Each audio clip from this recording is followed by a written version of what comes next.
জনগণ যে আকাঙ্ক্ষার ভিত্তিতে 24-এর অভ্যুত্থানে শরীক হয়েছিলেন, সে আকাঙ্ক্ষাগুলো অপূর্ণ হয়ে যাওয়ার নানা ধরনের সম্ভাবনার জায়গা তৈরি হয়েছে।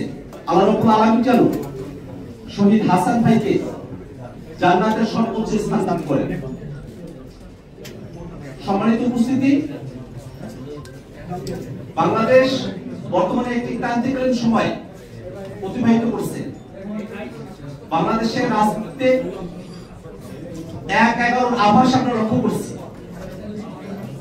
বাংলাদেশের জনগণ যে আকাঙ্ক্ষার ভিত্তিতে 24-এর অভ্যুত্থানে শরীক হয়েছিলেন, সে আকাঙ্ক্ষাগুলো অপূর্ণ হয়ে যাওয়ার নানা ধরনের সম্ভাবনার জায়গা তৈরি হয়েছে।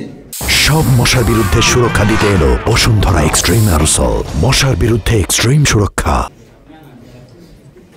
বাংলাদেশে গণতন্ত্রের প্রতি উত্তরণের জন্য এই জনপদের মানুষের যে লড়াই করেছেন, সে লড়াইকে সম্মান জানিয়ে ডক্টর মোহাম্মদ ইউনূসের নেতৃত্বে যে অন্তর্বর্তীকালীন সরকার গঠিত হয়েছে, সেই সরকারের উপরে বাংলাদেশের মানুষের যে আকাঙ্ক্ষা রয়েছে,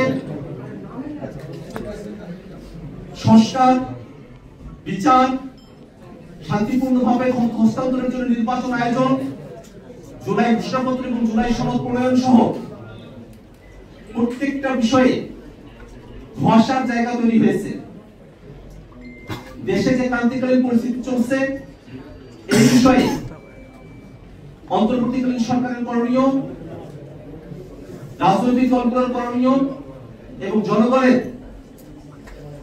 পদক্ষেপ নিয়ে জাতীয় নাগরিক পার্টি এনসিপি আজকে এক জরুরি সংবাদ সম্মেলনের আয়োজন করেছে।